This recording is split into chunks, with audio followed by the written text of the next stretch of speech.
A 72-year-old black woman stood up to give her seat to someone in pain. 10 seconds later, she was accused of assault. No shouting, no proof. A lie whispered loud enough for everyone to hear, and a bus full of strangers who didn't care what was real. They didn't ask questions. They didn't give her time. They just looked at her and believed the worst. But what did she do next? She didn't break. She didn't beg. She stood firm from a lifetime of silence, survival, and southern heat. This isn't just a story. It's a moment that echoes through generations. Because of what nearly destroyed her, became the reason she built something no one saw coming. So tell me, when the world turns on someone who did nothing wrong, will you stand, speak, or stay silent? Keep watching.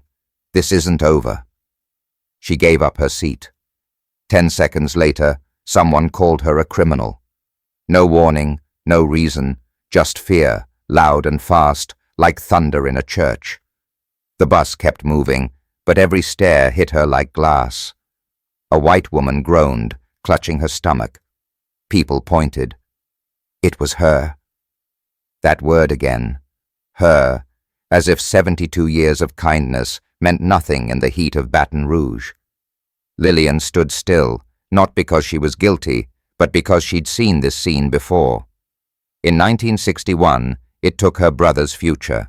2023 had come for her. On the day her grandson turned 4, waiting at home with candles and cake. But Lillian would not let history win this time. She didn't raise her voice. She raised something far greater. And what did she do next? That's the part they didn't expect. And you'll want to hear the rest. They say age softens a person, but that's not true in the South. Not for women like Lillian Mae Jennings, whose life was shaped not by softness, but by steel, tempered by faith, history, and heat. At 72, she didn't walk like a woman burdened by the years. She moved with purpose and a quiet dignity, belonging to a generation raised to survive storms without losing grace. That Thursday, the Louisiana sky pressed heavy above Baton Rouge, and Lillian had just finished reading Corduroy to a room full of toddlers at the downtown library. She wore her silver hair pulled back, her pearls modest but worn proudly, a symbol not of wealth but of inheritance, what was passed down from women who spoke softly but carried memory like a torch. Her bus ride home was routine. What happened next wasn't. There was no music, no dramatic build-up, just the clang of the door, the scent of worn leather seats, and a woman in pain. Lillian saw her clutching her side, breath shallow, eyes darting. No one moved. Lillian stood and offered her seat, a simple act with weight far beyond its size. 10 seconds later, the same woman accused her of causing harm.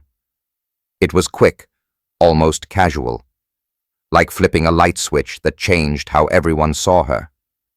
The kindness that once defined her was stripped away by a stranger's panic and a crowd's silence. And yet, she didn't plead. She didn't cry because Lillian had lived long enough to know the difference between injustice and insult. One you carry, the other you outlive. And as she stood there, the bus moving on without mercy, something more profound than fear settled in her chest. A choice. She would not let them write her ending. Not here. Not today.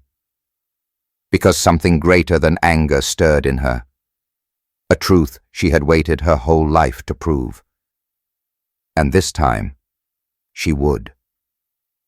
With her back straight, her silence sharp, and her story still unwritten. The accusation didn't come as a scream.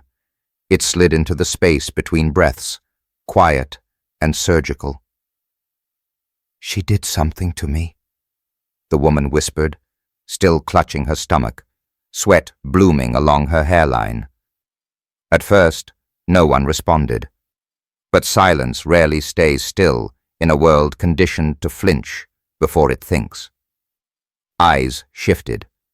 A man across the aisle leaned forward. A younger woman clutched her purse closer. The driver didn't look up, but his fingers reached for the radio. That was all it took. No proof, no logic, just a sick woman's suspicion and a room full of strangers ready to believe it. Lillian stood motionless, her hand still resting on the overhead rail, her face unreadable. She had seen this theater on a different stage with the same script.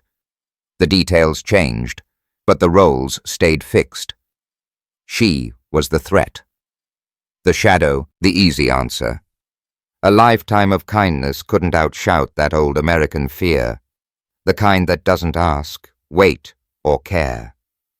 The air inside the bus turned dense, humid, and discomfort. No one asked her name. No one asked what she saw. They simply watched, hoping her silence meant guilt, so they wouldn't have to decide for themselves.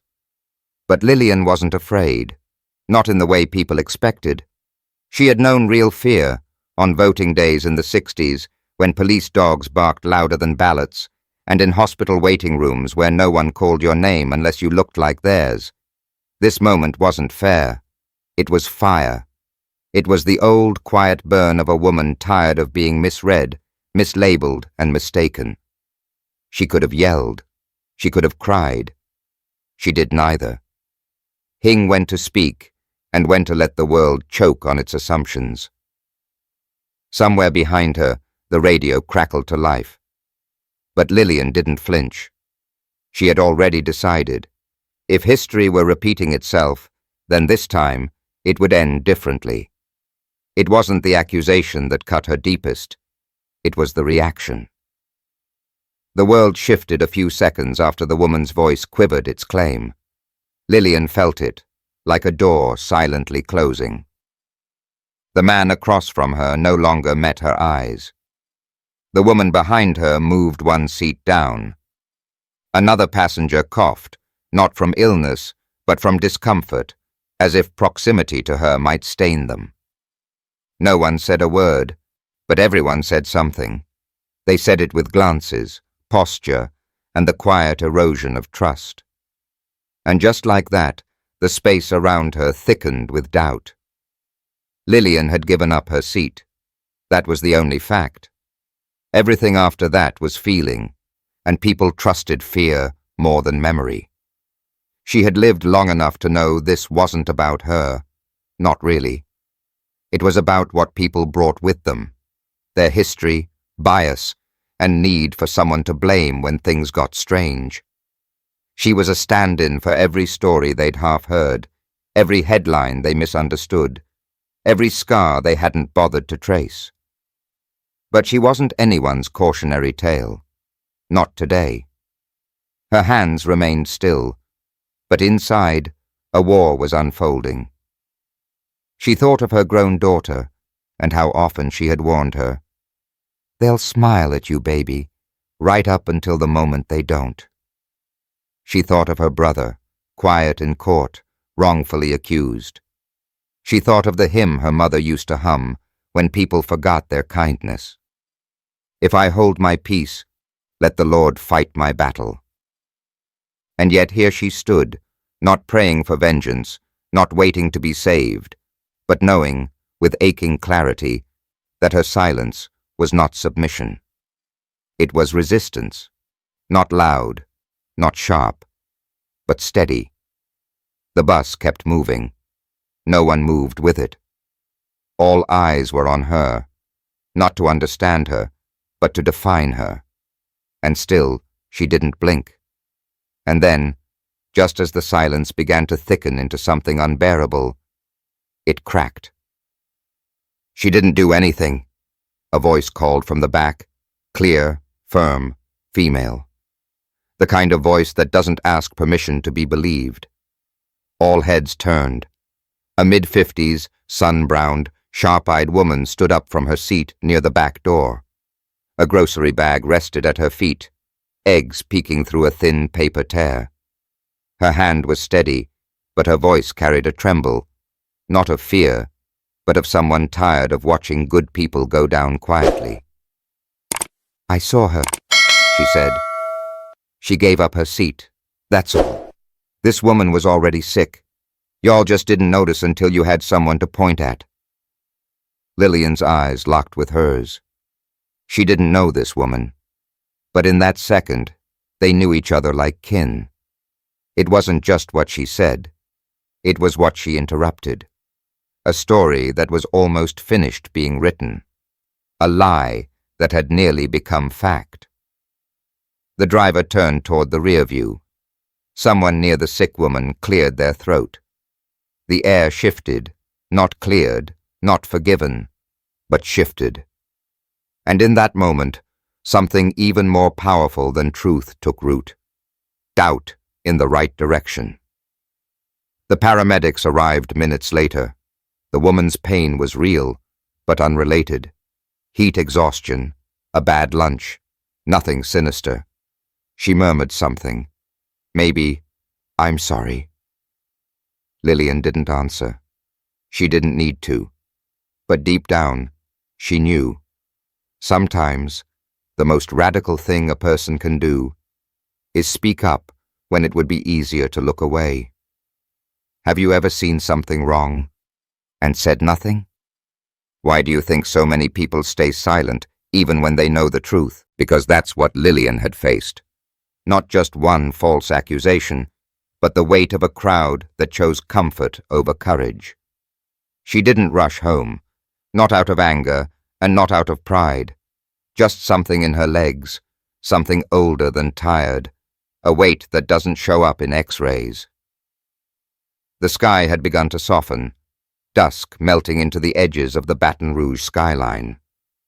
When Lillian turned the corner to her daughter's house, she could hear laughter spilling onto the porch.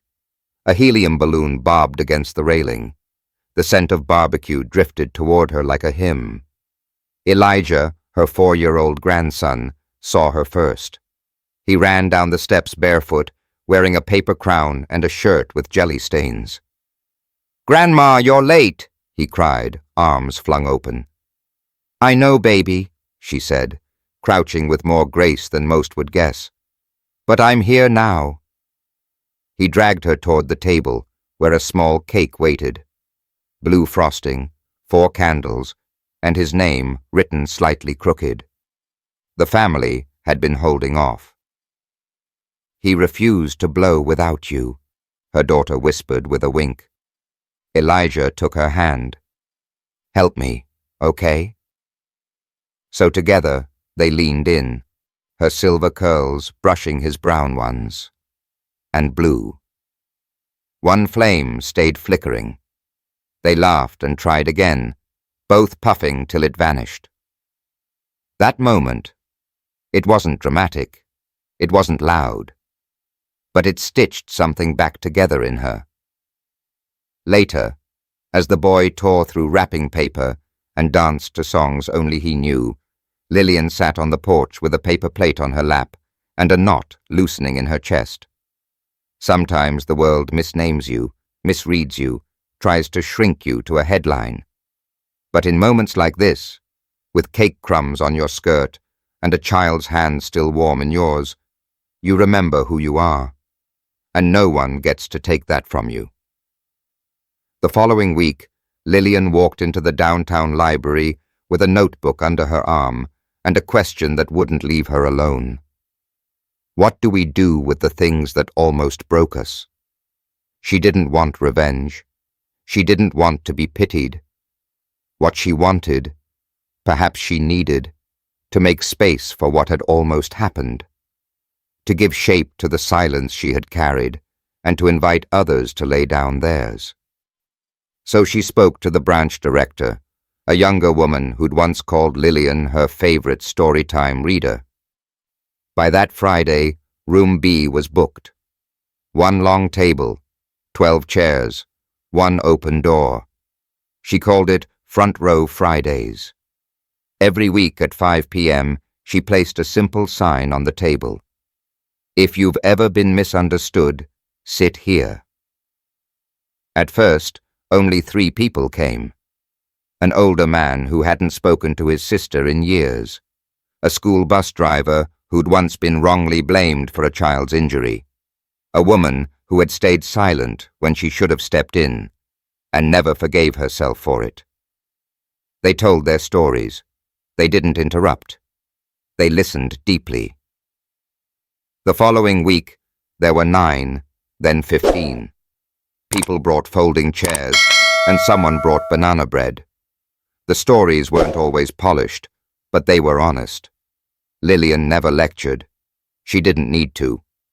She opened each session with the same line: "You can't control what people believe about you, but you can choose what you believe about yourself."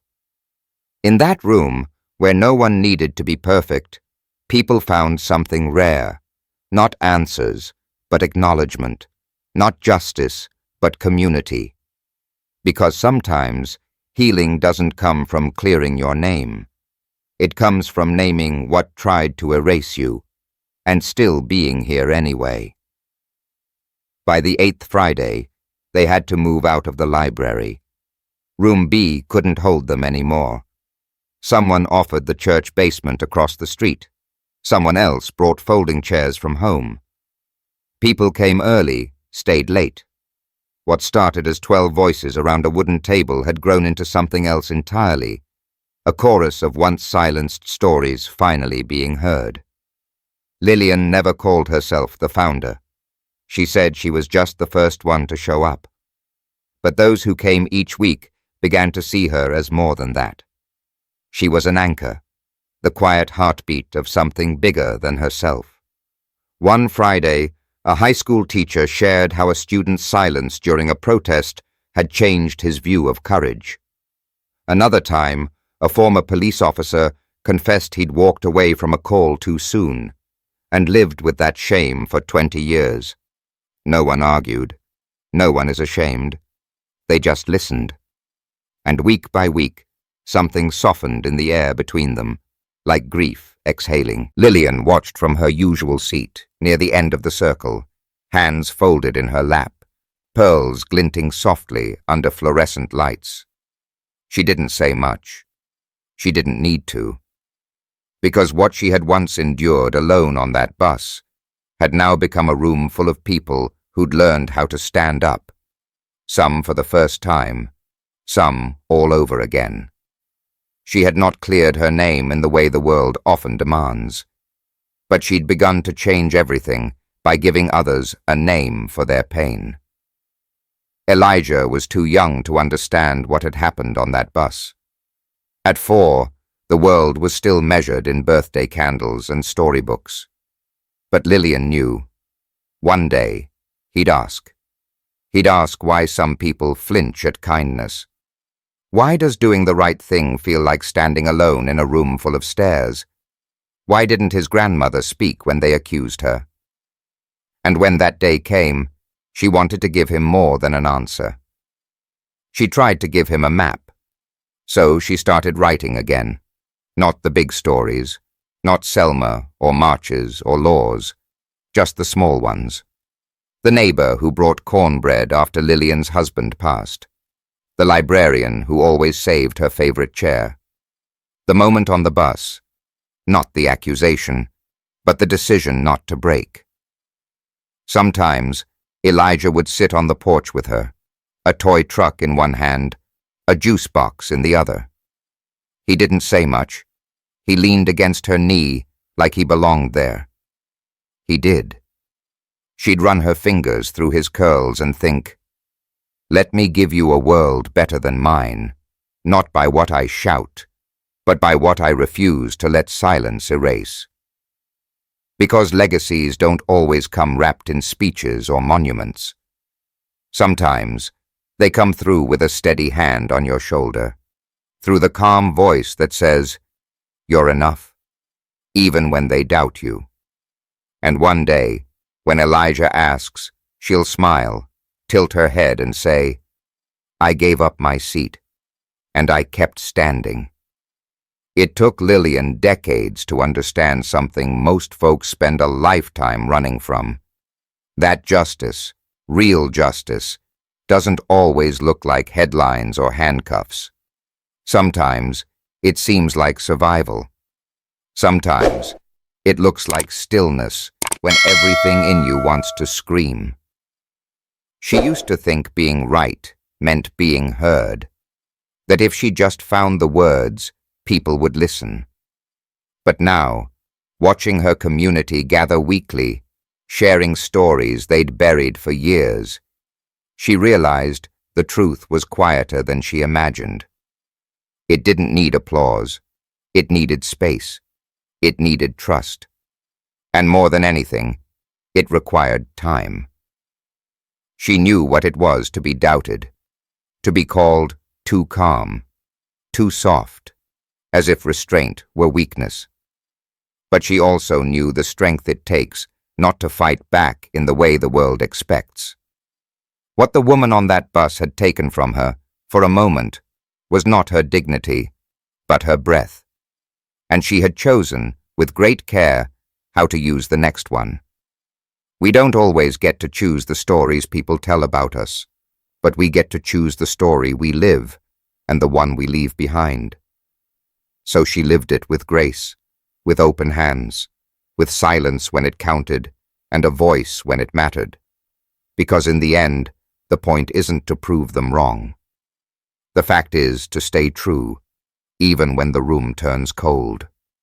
And if someone asked her now what she learned from all of it, she'd say this: you don't have to shout to be strong. You just have to keep showing up. Oilian arrived at the library a few minutes early. On a cool Friday evening in early spring, the parking lot was quiet, the light just beginning to soften. She unlocked the side door herself, flicked on the overhead lights, and arranged the chairs the way she liked them, in a wide, welcoming circle. The banana bread was already on the table. Someone had left flowers again, a small vase of wild daffodils. She smiled, not because it was grand, but because it was enough. A young woman she'd never met stepped in, hesitating at the threshold. "Is this the story group?" she asked. Lillian nodded. "You're right on time." The girl sat. Others began to file in. No one needed a name tag. No one asked what brought you there. They just left space. The kind Lillian had once been denied on that bus, now reclaimed with every breath in that room. As the circle filled, Lillian took her seat near the window. The sun hit the glass just right, casting golden light across her lap. She folded her hands, closed her eyes briefly, and let herself breathe deeply and freely. Outside, cars passed. A child laughed down the block. Somewhere, someone misunderstood someone else. Somewhere, another story was unfolding. But here, in this quiet corner of Baton Rouge, a woman once accused of harm had built a sanctuary for truth. And if you asked her, in that stillness, what made it all worth it, the silence, the sting, the standing still, she'd answer without hesitation: because I didn't let them decide who I was. She just stood there, calm, steady, unshaken, and that was louder than any defense. The world tried to name her in fear. She answered with dignity. One voice saved her that day, one truth told out loud. Sometimes that's all it takes. So let me ask you, if you had been on that bus, what would you have done? Would you speak, stay silent, or look away? And now, if it happens again, will you be the one who rises? If this story left something with you, a question, a memory, a feeling, don't keep it quiet. Comment below. Please share it with someone who needs reminders. You don't have to be loud to be strong. Suppose you believe stories like Lillian's matter. Like and subscribe to our channel for more upcoming videos. Thank you for listening. Some truths don't need to be shouted. They need someone who won't walk away.